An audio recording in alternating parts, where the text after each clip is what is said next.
It's been so much fun for me to come over to the university and get to know the incredible brain trust that we have here. This is an incredible institution that we have in the University of Minnesota, and I'm absolutely thrilled to have some of our very top researchers here to share their wisdom with you and their latest research. And, you know, there's lots of others that we could have invited as well. And so I'm very happy that we have this many here, and I've asked them to be very brief because we have a large number of speakers today and a lot of different perspectives. But I want to start just by introducing our moderator, Kristen Nelson, and then I'll turn it over to her. I think we're missing 1, 2, 3, 4, 5. We're missing Dr. Minesota Amin, who's right behind me. Thank you. And so I'll just introduce the moderator, and she will take it from there. So Dr. Kristen Nelson is an environmental sociologist whose work contributes to the interdisciplinary understanding of environmental change and human systems. Her recent research focuses on urban ecosystems. She's a professor in the Department of Forest Resources and in the Department of Fisheries, Wildlife, and Conservation Biology. Her collaborative projects in the U.S. include work with the U.S. Forest Service, U.S. Fisheries and Wildlife Service, the Minnesota DNR, the Minnesota MPCA, as well as numerous cities and counties. And she also has a number of international collaborations working with the Rockefeller Foundation, as well as scientists, managers, and decision makers in Switzerland, Kenya, Brazil, Nicaragua, Chile, Mexico, Vietnam, Malaysia, and China. So please, just by way of introduction, everyone has a full bio, or at least a longer bio in the program, so please look at that to understand better the incredible accomplishments and qualifications of our panels. So with that, I'll turn it over to Kristen. Great. Thank you.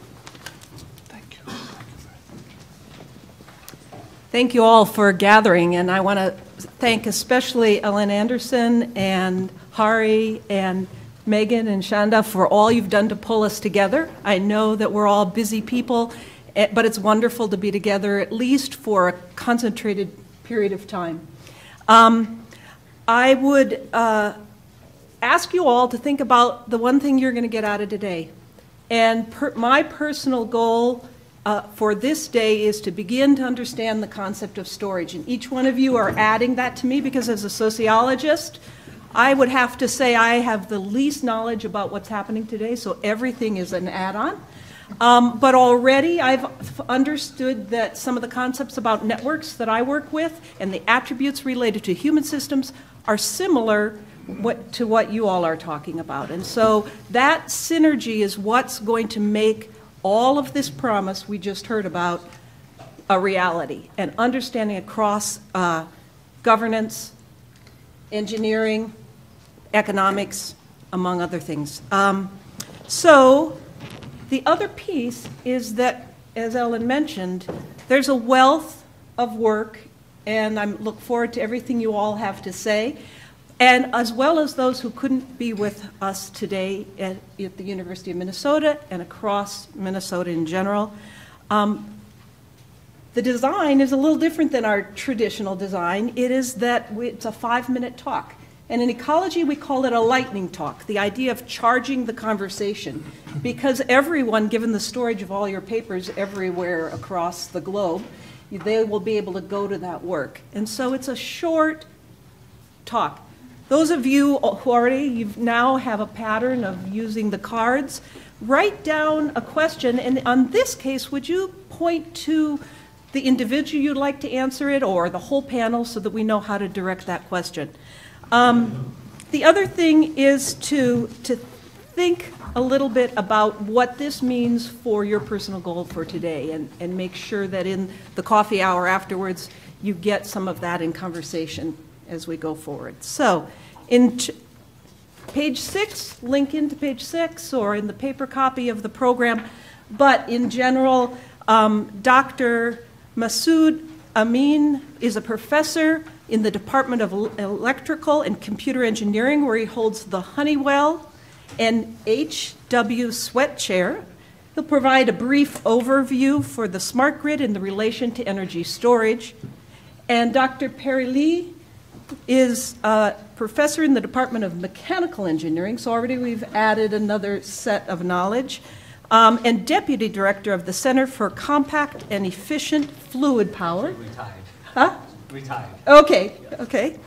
And Dr. Kim Stelson, Distinguished College of Science and Engineering Professor in the Department of Mechanical Engineering, and the Director of the Center for Compact and Efficient Fluid Power. Well, I'll learn more about that later. Don Falstnacht is the Director for the Center for Applied Research and Technology Development at the Natural Resource Research Institute. Most of us know it as NRRI.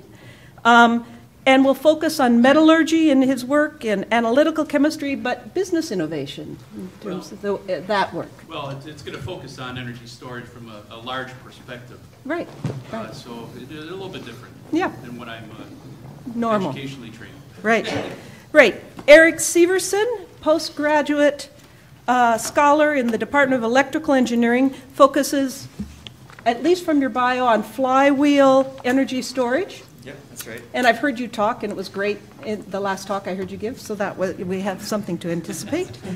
And then Dr. Ned Mohan, who is the Oscar A. Schott Professor of Power Electrical Systems in the Department of Electrical Engineering, focuses on power electronics in power systems. So a wealth across the range of engineering. So I'll give you, start us off, and I thank you. Remember the questions. Thank you, Kristen. Good morning. I want to thank Ellen, Harry, Erin, Megan, other colleagues who have really put this amazing event together. In the 5 minutes that we have together, basically in a nutshell, my work at the University of Minnesota is on from material science, underpinning science, to applications, to policy, to business, is on assessment, dynamical system assessment of impacts on society, on businesses, and on objectives that societies have, such as sustainability, security, reliability of the infrastructure. That's pretty much what we do. We use mathematical models. Sometimes we don't have good physics to describe it, so we use data-centric, data-driven models to do that. Unfortunately, this is not cooperating, it's not progressing forward, so allow me to just talk without any PowerPoint. It's stuck there, so go figure. Director of Technological Leadership Institute cannot figure out PDF. Can you click on the blue? Yeah, I think so, but it's stuck. It's a little slow. So allow me to talk briefly. Basically, there are 4 things that I'm at your service to help. One is where the optimization, mix and placement of storage devices within a microgrid, within sub-transmission or large-scale systems. And how to decide where to put it, what cost you're going to incur, what's the time to return on cost income. No, I think I'm pretty loud, right? For the taping. Okay, thank you. So it's the impact on the whole system. And we have done quite a bit of technology assessment, thanks to my colleagues at EPRI, my former colleagues at EPRI, on time to recovery, cost recovery, and impact on reliability, on voltage support. That one, that work is pretty much well published. I'd be happy to share with you. It's very mature and is ready for transition. We can actually apply that, and we have assessed that for UM Morris and for Umore Park, if it ever develops in the context of a combined heat and power, district energy, what would storage do for us? And the cost recovery, we have assessed a whole bunch of technologies from reliability. We have a whole matrix. We have a matrix for everything. So, so we have assessed that the impact basically could on the whole system. Incidentally, there is a 1-page summary that Erin has in the back. That may be the best way to do it since the presentation is stuck. It shows you the whole overview. And I think they left it at the registration desk. Right. Thank you. So the other hat that I wear, we take that, we apply that to large, messy optimization problems with the goals of economic growth, reliability of the system, security, and resilience. So we also integrate renewables, and we are agnostic about the electrons are not red, they're not blue. So we look at how does it provide the security, reliability, and minimum footprint or zero footprint on the environment. And we look at it the whole supply chain, not just one part, but from materials, from sources, to the end use and life cycle cost of owning it and operating it. That's one track. The other track is on integration of plug-in vehicles. Sarah Mullen, one of our graduate students, PhD students, was the colleague who did that, and I'm not going to bother with it. You know what? Don't bother. Don't bother. We are going to post it. No need to bother you guys. Sometimes, technology gets in the way. How many of us prefer to not use PowerPoint? Just talk. Thank you. Sorry? Yeah. No, we'll post them. We'll post them on the internet. I give you actually a bonus expanded version. And if you like, I give you the 8-hour version, But my memory is a leaky capacitor, so I may forget. Listen, if Yakub Smirnov can have his own comedy store in Branson, Missouri, I think I can end up in Bemidji or something with maybe north of the border. Anyway, in the last minute, the other part that we do in my institute and in my work at the Technological Leadership Institute, we do technology foresight forecasting, but not just technology for the sake of technology, but the objectives of the businesses, startups, and policy objectives. And then we align all of it together. Third, I serve as the chairman of the IEEE Smart Grid. If you have never logged in, please search IEEE Smart Grid. In the top window, on the left-hand side, you will have a search window. Just put storage. There are over 300 superb insights written for executives, leaders, in a very Cliff Note format, but with links to a lot more from all over the world. 300 of them are on storage, 340-something. So that's a wealth of information. And also I serve as the chairman of an entity called Texas Reliability Entity that has the oversight over reliability and security of the grid in Texas. So we see a lot of impacts or potential impacts, renewables combined with power electronics as well as with storage can have in enhancing reliability. The cost recovery, by the way, for a DOD base that we did is 1.06 years for battery storage systems. But we don't use the capacitor only for a single purpose. We use it not only for backup, but for voltage support and enhancing the reliability of the system. So we segment the partition, the storage device for specific purposes. And I will be happy to show you or dig into it more.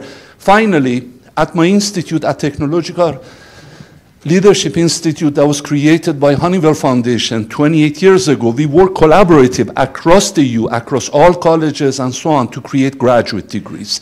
Our oldest program is Master of Science in Management of Technology. I will not do a sales pitch on that. In the sheet you have it. We are working together with a comprehensive set of colleagues from across the EU to create our fourth and final graduate degree, Master of Science on anything to do with energy technologies and innovation. And Professor Mohan has an amazing series of courses that he has been developing and revamping the whole curriculum in the power sector, education, that we look forward to partner with and integrate his classes as well as any courses that you may have across the EU into that. Thank you so much, and we are at your service.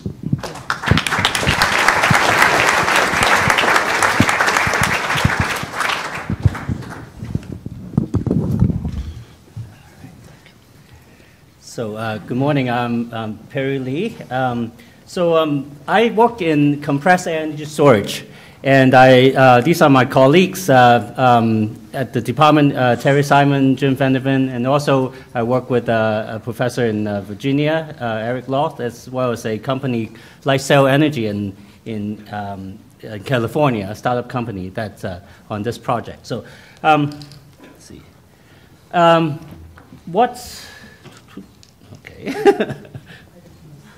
Oh, I see, it doesn't work. So what our approach, our goal is to look at a wind turbine and think about it in a way that makes a wind turbine a power plant that is dispatchable. The problem with the current wind turbines, I don't know whether the previous speaker mentioned this, was that the capacity factor of the wind turbine, that is utility of the plant, is only about 40% or even quite a bit less. That means a lot of the capacity is not used. And also the generation of the power and when the energy is needed are not matched in terms of time and space, right? And then finally, when the wind blows, who knows when that happens. So what we'd like to do is to be able to put a energy storage system between the energy capture device and the generator so that we can, whenever there's power demand, we can generate it. Okay, so what that would give us is that we will be able to make the wind farm or wind turbine charge more because now you have reliable power, predictable power, and also you can eliminate the need for these peaker plants, which are very, very expensive to operate.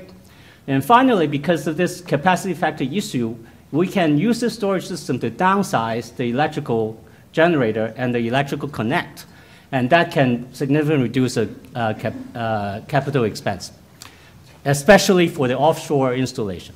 Okay, so that's the kind of the goal of our research. And so if you, we look at compressed air energy storage. So if you compare the two other categories of big energy storage systems, batteries and pump hydro. So you look at batteries with excellent energy density. That means that you can store a lot of energy in small space, but they're fairly expensive. And you have this recycling issues and all these exotic material problems.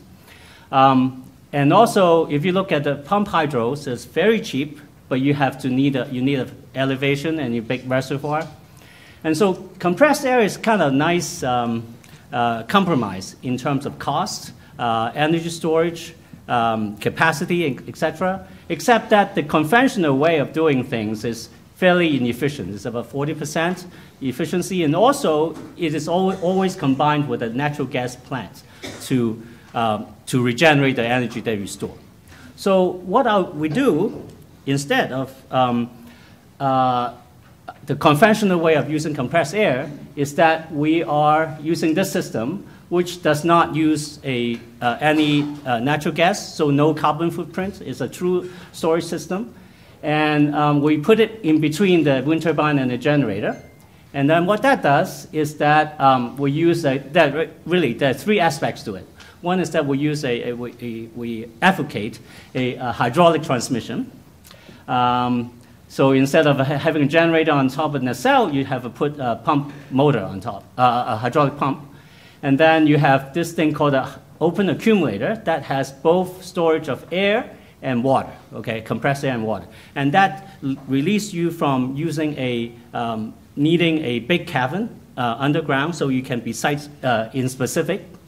And also, finally, you have the main thing is here, is this compressor is isothermal. So that means that it can be very, very efficient. Okay, so that's the kind of the things that we're looking at. And there's a poster outside, so if you're interested, that would be able to give you a lot more information. Now, so what this allows us to do is that firstly, there's no carbon dioxide footprint. Secondly, is you can give us power on demand. And thirdly, is the fact that this generator, because we'll be able to run this as a constant speed, so this generator can be a very run-of-the-mill induction generator that can be very cheap and no power electronics needed. Sorry, Nat. And so therefore, reducing the capital expense. The other thing that I want to mention, I think is running out of time soon, is that this thing can turn on and off very quickly. So that allows us to kind of think of this storage as a to mimic a spinning reserve. So that can have consequences for stabilizing the grid and things like that. So how are we doing with time? We're good. We're good? Okay, so Keep now? talking outside. Okay, all right. Oh, I see. All right. Okay, fine. So to give you the end of the story is that this requires multidisciplinary research, and this is the kind of target of the cost that we're looking at. Yeah. Thank you.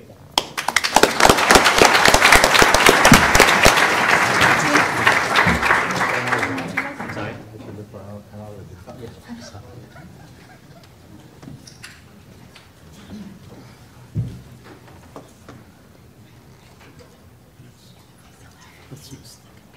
This one is in my presentation. In my next? Oh, you want to go there? That's not my presentation. That's mine. There you go. Okay, thank you very much. It's a pleasure to be here today. It was really good that I followed Perry because I can sort of contrast what I'm doing with what he's doing. A lot of the principles are the same. We're storing energy in the form of a compressed gas, and but the whole range of application is different. So Perry is talking about utility scale power generation, specifically large offshore generators. He's talking about storing energy over a time scale of hours. And I'm talking about mid-wind. The Department of Energy defines mid-wind as 100 kilowatts to 1 megawatt. So I'm talking about mid-wind energy storage, and I'm talking about actually very short-term stabilization, storing energy over the order of minutes. So that contrasts the two programs. So they're not in competition in any way. They're actually complementary. They're solving different parts of the problem. And like Perry, I'm getting rid of the power electronics. So that's another advantage. So there's three ideas I'd like to present. When you talk about these problems of the grid, you have problems of space and time. Community wind can greatly reduce the load on the transmission grid and possibly even delay large investments into the transmission grid by reducing this load. The second idea is a hydrostatic transmission, which is the sort of thing I work on in my center, is a cost-effective and reliable alternative for these community wind turbines, and that short-term energy storage increases the annual energy production of the hydrostatic wind turbine and is therefore a useful thing to do. Okay, let's talk about community wind a minute. A wind farm generally consists of 100 to 200 wind generators, typically generating 2 to 3 megawatts. So they're basically replacing a power plant with a group of wind turbines fairly closely located to each other. And you have the same kind of problem. Utilities have the same kind of problem in that where the electricity is generated is generally a far distance from where it's consumed. So in Minnesota, we have the southwestern corner of Minnesota is where we got the best wind. We got lots of wind farms down there. Not many people live there. A lot of people live in the Twin Cities. Not such good wind. Okay, so that's the problem. So that puts a lot of strain on the transmission grid. Now, what you can do, and Minnesota, by the way, is a very attractive state for doing this, is you can put mid-wind or community wind generators within the distribution grid, and they can lessen the load. So the idea is that never, or hardly ever, would these ever be net producers of electricity. They would simply be lowering the load on the transmission grid locally. And so there's a lot of very attractive opportunities here in things like farms, communities, factories. Rural electric cooperatives, for example, would like these. So what we're trying to do is generate the wind much closer to where it's used. Okay, now this particular range, I should say the Department of Energy classifies wind turbines in 3 different ranges. 1 megawatt and above is utility scale. That's where the big guys play, General Electric, Siemens, Vestas, and so on. Then 100 kilowatts and below is what we call residential wind. There are a lot of small companies that are competing for that business. Lots of opportunity, lots of options. To my knowledge, right now in the United States, there is only one manufacturer that's producing a wind turbine in the mid-wind range, 100 kilowatts to 1 megawatt. This is the least well-served sector of the wind turbine industry. Mostly what people use who have requirements here are old wind turbines that used to be in wind farms, but the size of the average turbine in a wind farm has increased. So these are often retrofit with some new technology or rebuilt and utilized here. So there's a need for new technology. And hydrostatic transmission is an attractive alternative. It's simple, its costs are low, it's not quite as efficient in and of itself, but when you look at overall system efficiency, because it's a continuously variable transmission, it can have a higher overall system efficiency. So it seems like a very good option. I should also say that the slight compressibility of the hydraulic fluid prevents shock loading from the wind from being transmitted into the bearings and into the generator, and it greatly increases the reliability of the wind turbine. And if you see here on the left, this is some data taken from wind farms, but you can see that the gearbox, the generator, and the drivetrain are all have very high downtime whenever they need to be replaced, and so it tends to prevent that sort of problem. And this is what we're studying in our lab. In our lab, we're building these kind of hydrostatic transmissions, and we are simulating wind, and we're trying to understand how to best control them, and so on and so forth. So that's the second idea. The third idea, yes? The third idea is we out of time? Yeah. Oh, third idea is, now we get to wind in storage. 1 minute, storage. Yep, here we go to wind storage. Okay, there's two areas where you're generating wind. One is the so-called region 2, generating electricity. So one is the so-called region 2, the other is region 3. In region 2, your controller is designed to optimize the power generation. In region 3, you're intentionally dissipating energy that you could be using because you're over the power level, and you're going to burn out the generator if you don't do that. And our idea is simple. When you're in region 3, you store the energy in an accumulator, the excess energy. When you drop back down into region 2, you release it. And we've done some studies using statistical models of wind, and over there you can see a graph. And for example, with a fairly modest size accumulator, it's quite practical to increase the electricity yield over a year by something like 4%. That would be a very realistic thing with a simple addition of an accumulator. By the way, much smaller than the kind that Perry Lee was talking about. Okay, thank you.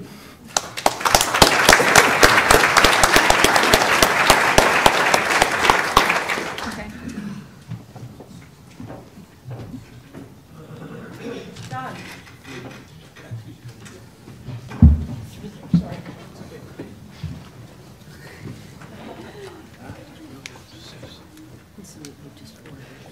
Okay. Well, I'm going to talk about something that's already related to what we've already heard, and that is the use of two major technologies to store a lot of energy. And these are studies that have cut across the university system, taking advantage of expertise in a variety of areas as shown.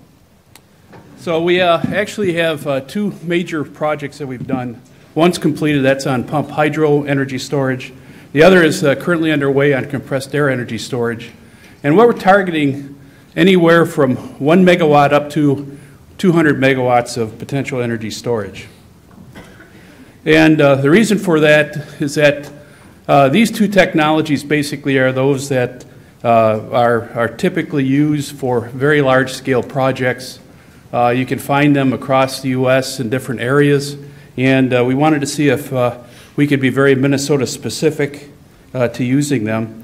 And also they have the basically the lowest cost per megawatt hour of any of the technologies that are currently out there.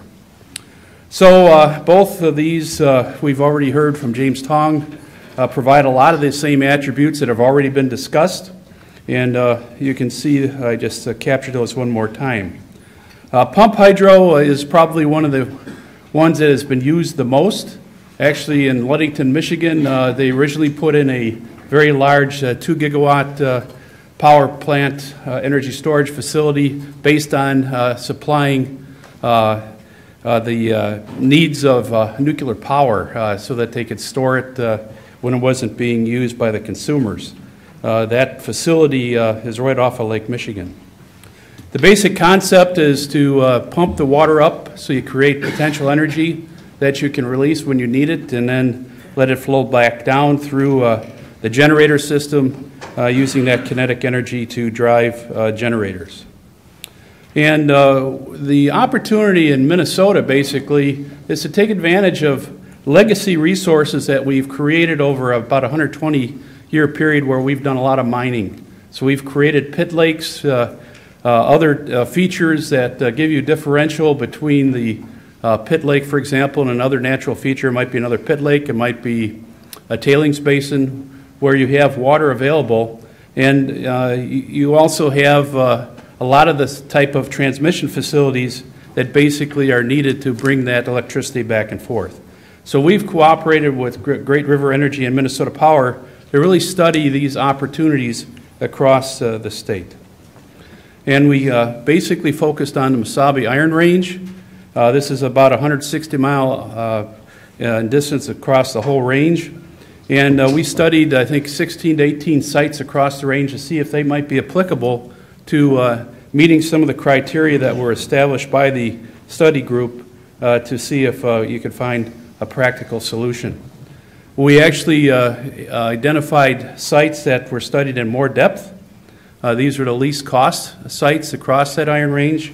And we then picked out an example site near the city of Virginia, which met a lot of the criteria associated with a practical implementation of this type of technology. And we set various criteria to isolate which sites would be the best. That's actually in a published study. But one of the minimum things we looked for was what height differential did you need? And it's about 300 to 350 feet. And when you look at that, you can then narrow down what sites might happen, but there's actually about 8 sites up there that actually met that criterion. So it actually can be done. So when we looked at the basics of this, we felt that there weren't any fatal flaws of actually implementing that in the state of Minnesota, and that for the amount of power that we wanted to have over an 8-hour duration, we felt it would cost about $125 million to implement a site at implement a project at one of these sites. We think that there are some potential policy impactions of this, and those things can be all handled, though, within the state of Minnesota. And the economics are comparable or better than some other storage methods, but are also impacted by current policy. So as James Tong was talking about valuing some of the other features you get out of energy storage, the economics will drastically change. So we also look then at 3 scales of energy storage using compressed air. I don't have to talk a lot about a depth, but we looked at 3 different levels of that. One is a very large scale system like they are implementing in Texas. It's 100 megawatts to very small scale ranging up to 8 or 9 megawatts to 25 megawatts. And we're using, again, natural features. I'll just cite those. Again, we're looking at the underground features of mining, for example, where you created caverns underneath the ground to creating a large cavern in the area that we were talking about for that. Basically is down here off of a existing mining operation where you'd mine out the iron resource to create the economics to create the larger cavern. These have already been cited. There's basically storing air into a storage facility. This one here, a little bit different than that. You try to capture some of the energy as you're doing that. There's things that practically you have to get at, and that is how much volume do you need to generate a certain amount of electricity. There are equations that you can use to do that. Our study group is looking at all that kind of detail. Geotechnically, when you have a little cavern underground, how do you make sure that you're not pushing off the cap? That's a very, very important criterion. We're looking at that type of thing. And very large scale suppliers, the smaller scale suppliers exist. One light sail was already discussed. The large scale system, they're actually mining out salt caverns down south to create a very large scale volume to implement some of these type of technologies right now. We could mine out underground materials like iron ore and do a very similar thing. And various factors considered. Lots of complicated factors you have to consider to see if this is economically prudent and fits your state policies. And so we're looking at all those things as part of this. And the value, I think James has already cited, charging and discharging creates differentials in cost and the value of the electricity that you've captured. And depending upon the time and place in the state, that can vary across the state. So that has to be considered when you look at the overall economics of implementing either one of these large-scale technologies. So as far as compressed air energy storage, we're trying to complete that study by the end of summer with the various groups that we're interacting with. I think we'll have a very comprehensive completion to that study that will complement what we've done on pump hydro energy storage so that these two major utilities can use that information in their planning. That's all. Thank you.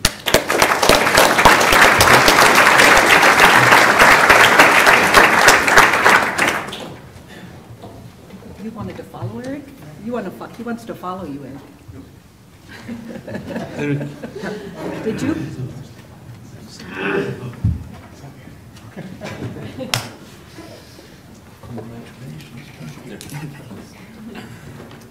Can we get full screen?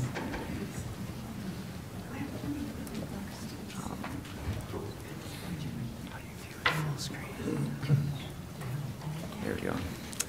Hi, yeah, so I'm Eric Severson. I just got my PhD a few weeks ago under Professor Moen, so thank you, Professor. I'm going to continue as a postdoc at the U starting this fall. I worked on flywheel energy storage for my PhD, and that will be the topic as a postdoc too. So I'll tell you a little bit about my work. First, I'm going to just give you an overview of what a flywheel system looks like and what kind of commercial products are out there right now.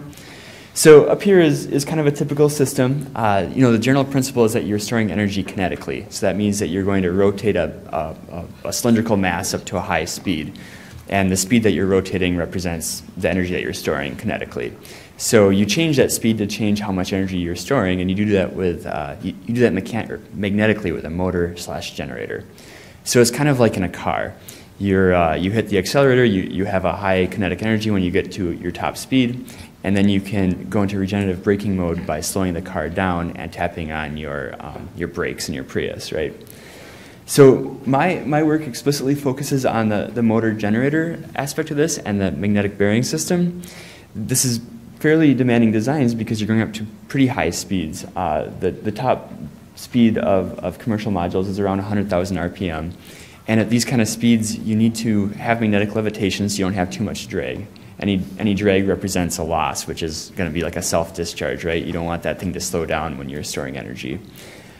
You also typically put it in a vacuum chamber, which gets rid of windage losses on the high-speed rotating flywheel, but that makes it very hard to get heat out of the system.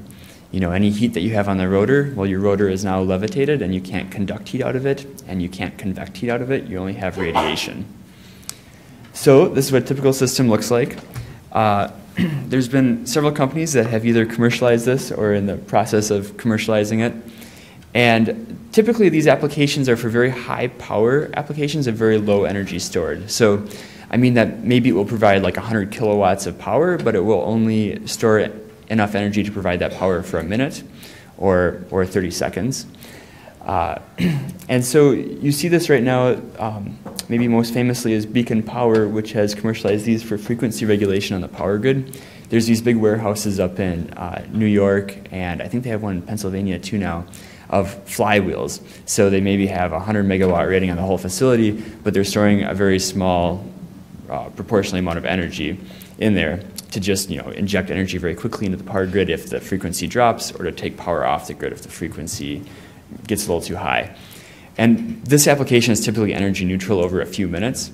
So it's another example of where you have this very high power rating to energy stored ratio. Also, there's been work by this company Vicon to commercialize flywheels for seaport cranes. So here you have a crane that's picking a package up off a ship, bring it over to a train and dropping it down, right? So they're burning a lot of diesel fuel to do no net work. And with a flywheel system, you can store that energy and then use it to pick up the next package. So these are the typical applications. The big Achilles heel of flywheel designs is that they have this high self-discharge.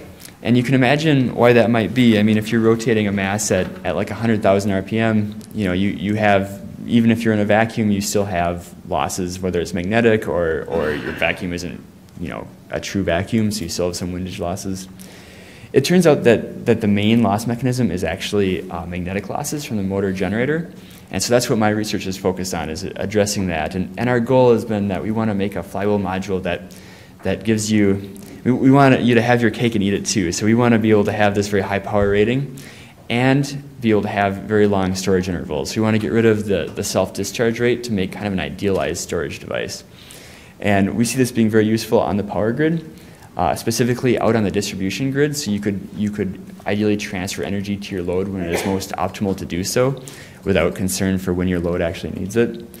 And such a device that is located out there should be able to provide, high power rating, and it should be able to store energy for a meaningful amount of time, maybe a 24-hour period. So not to get into this too much, I've got a poster out there, but our design contrasted to the traditional design is shown up here. And this is based around a bearingless motor, which is a motor that's able to be a magnetic bearing at the same time as it's a motor. So another way to say that is that it levitates its rotor completely magnetically and rotates its rotor. So you've got this flywheel in this vacuum chamber that's completely magnetically levitated by the same device that's used to spin it up and slow it down. And we've done this in a way that makes it very low loss, and so you get this long energy storage interval. So we have hardware prototypes over on East Bank, and come talk to me at the poster session if you want to learn more. Thank you.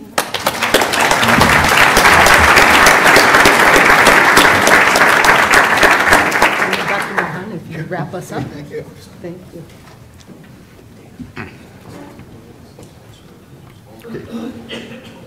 Good morning, everybody. Thank you, Professor Anderson, for including me in this presentation.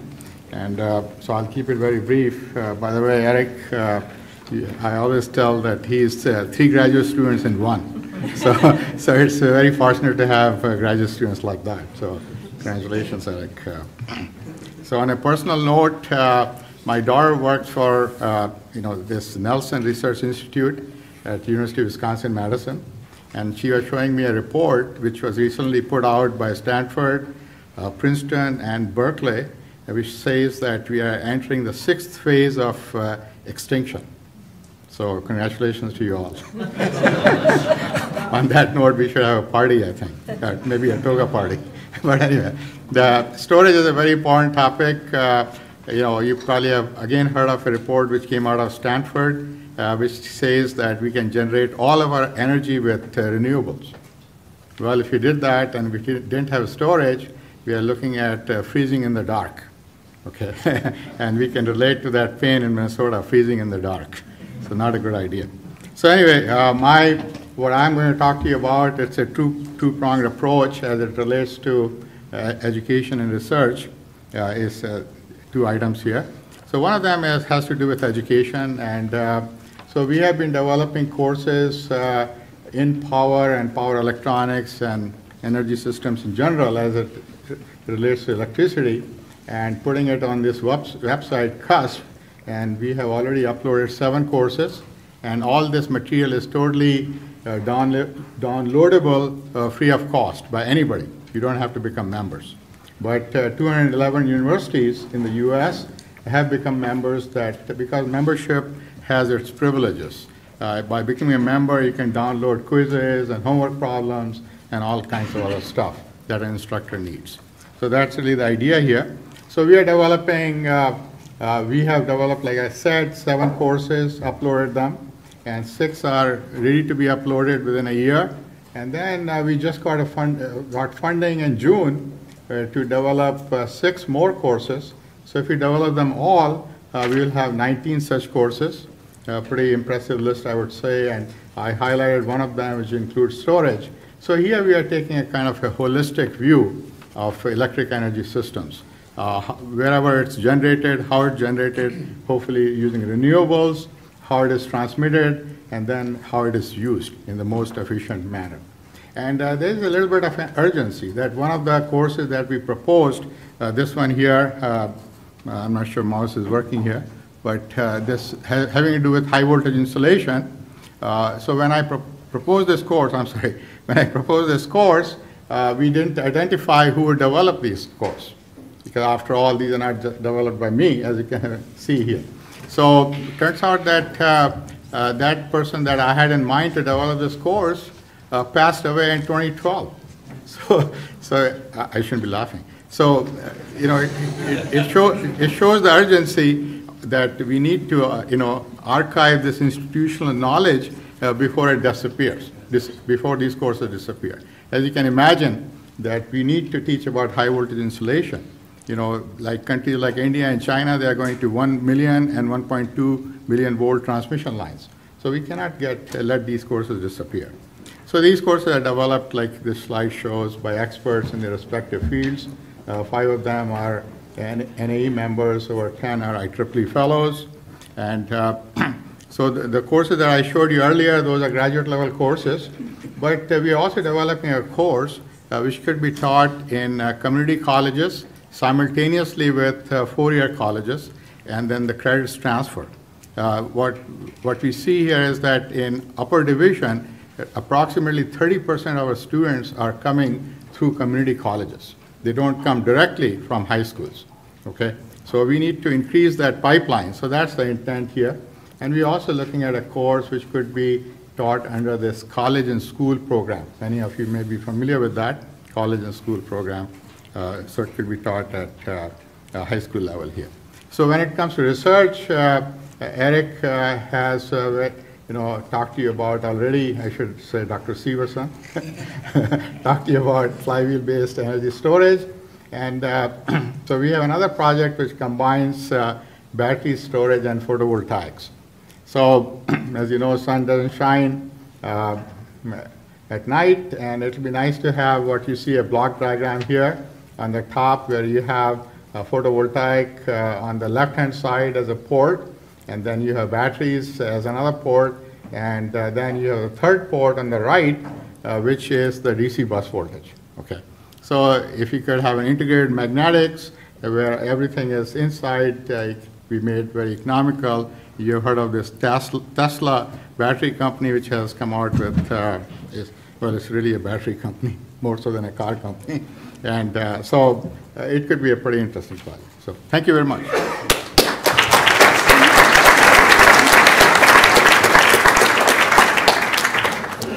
Thank you. Thank you, all of you. And we do have time for questions, and I've been gathering them. And just to, we'll start with one that is for the whole panel and integrates. And then remember, there's always time if we don't get through most of them.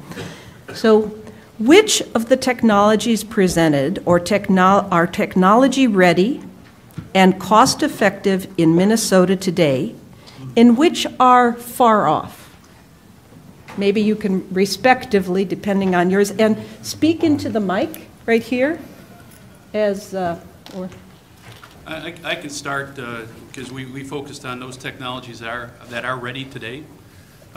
Certainly compressed air energy storage as well as pump hydro are both implementable in the state. It really depends upon the overall need of the power companies to take advantage of that, to collect the energy that they otherwise would lose from their big investments in, for example, wind power. So different technologies could fit along those lines, especially the pump hydro would be a very large-scale system that could be implemented like we've shown in our study.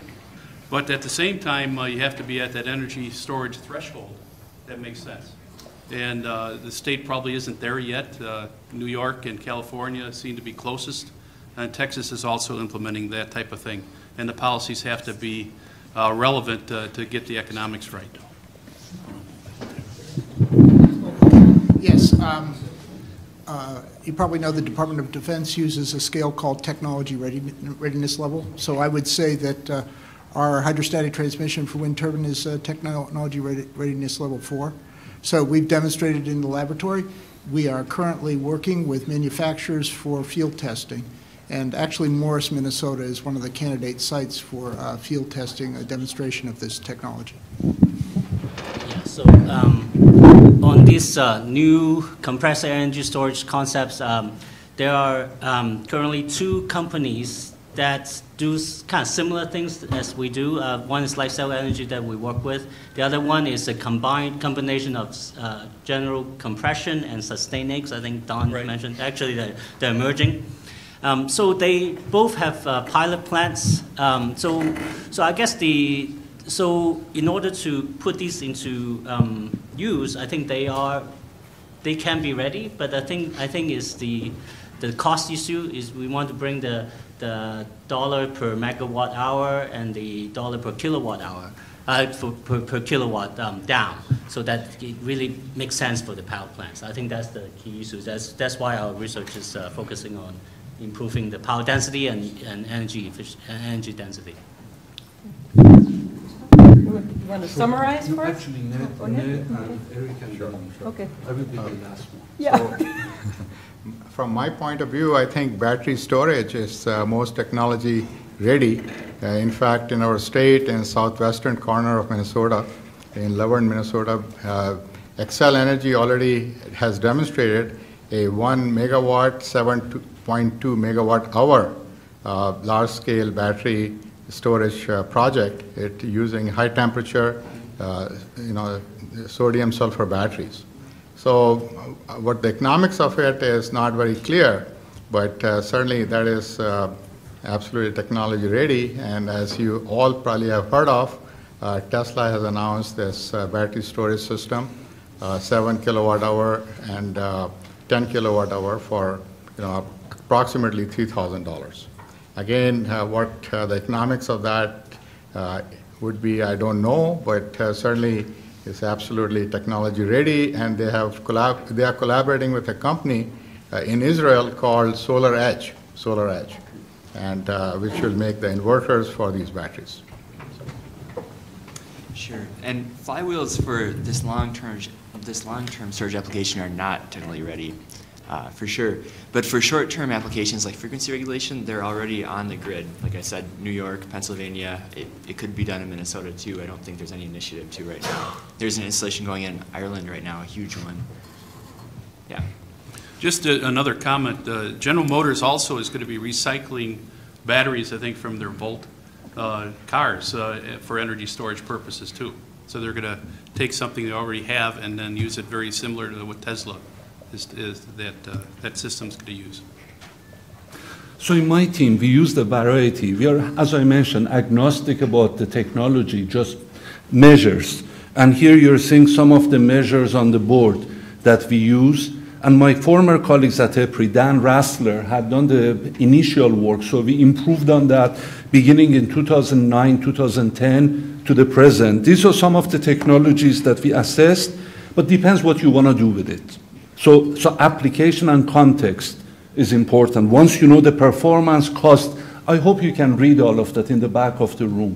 If you not, we'll have it loaded up later on the system. So we wanted minimize object. Here is our objective function, nonlinear, messy, and we wanted to minimize these 4 measures, and we did sensitivity analysis. This is the partition, and battery energy storage, I agree with Professor Mohan, is exactly what came up as a winner, using the matrix and what we wanted to do within the application. Provides voltage support, stability, but we are using it for emergency backup, power factor management, and energy management. And it also, here is the cost that I mentioned. This is for a Department of Defense base that I'm not at liberty to go through and disclose what it is, but we tested it also on variety of IEEE models in a microgrid. And the microgrid, if you like the structure of it, has within that has a part area that has heavy use of electricity, and reliability is essential.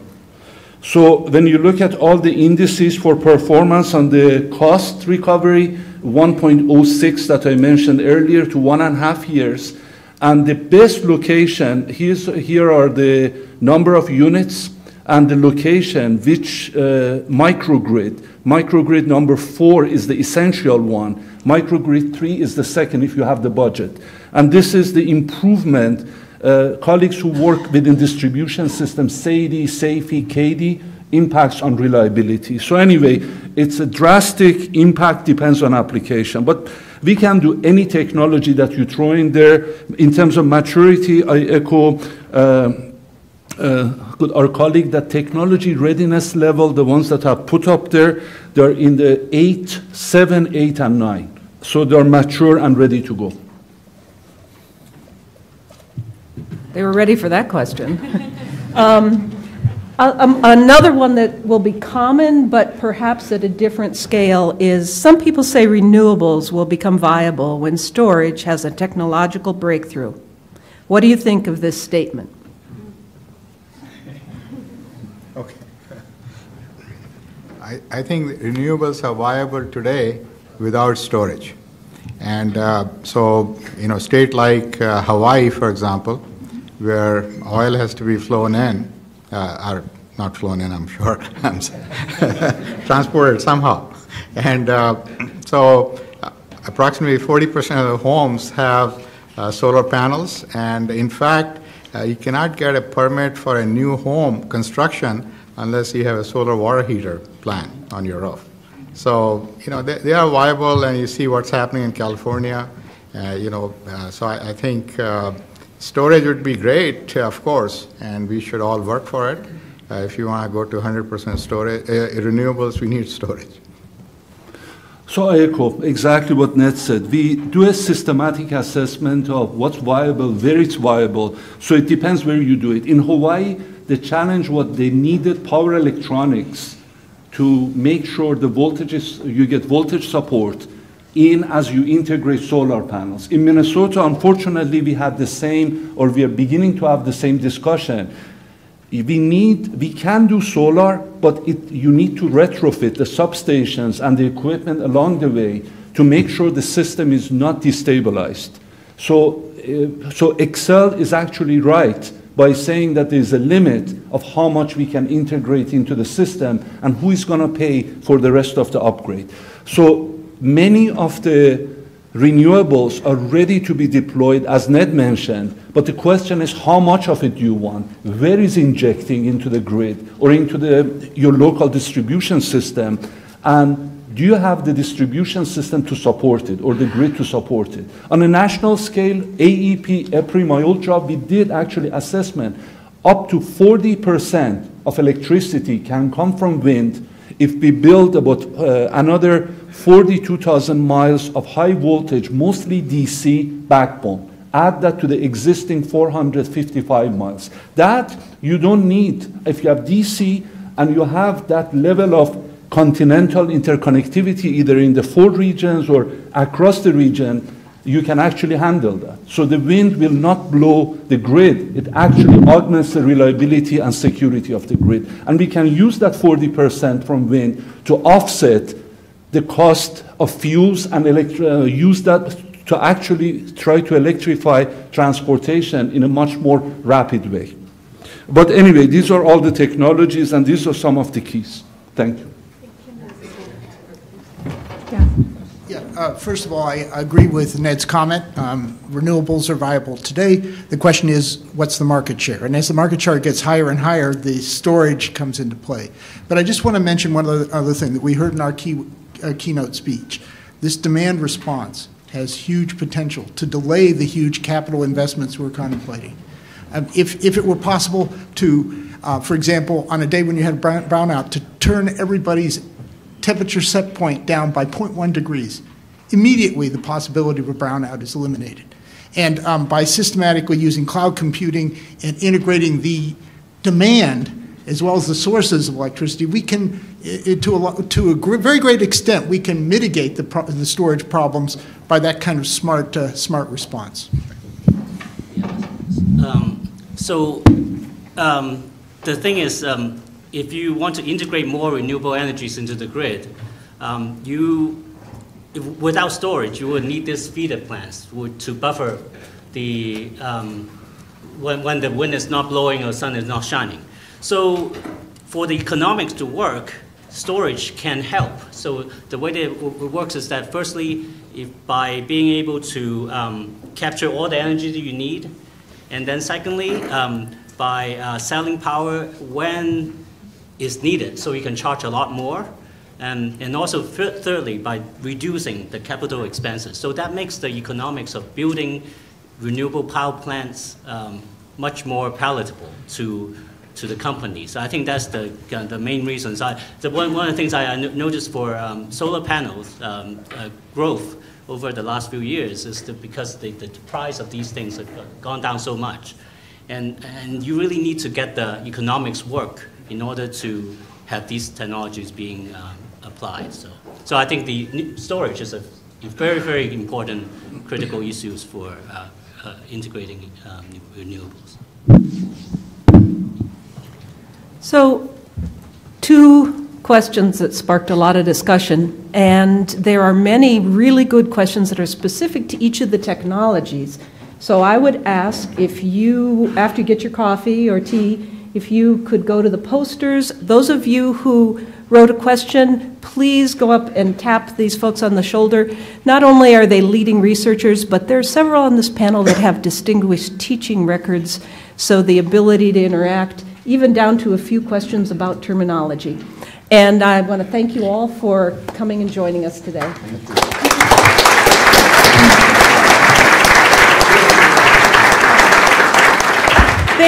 Thank you so much, Dr. Nelson, and thank you all so much. I mean, I feel like I almost have to apologize to this group of globally known and respected experts, including the father of the smart grid and many of these other researchers, and soon to be globally known Dr. Severson, for giving you only an hour to share this very complex topic with us, but you did a fantastic job of really giving us an overview. We appreciate it very much.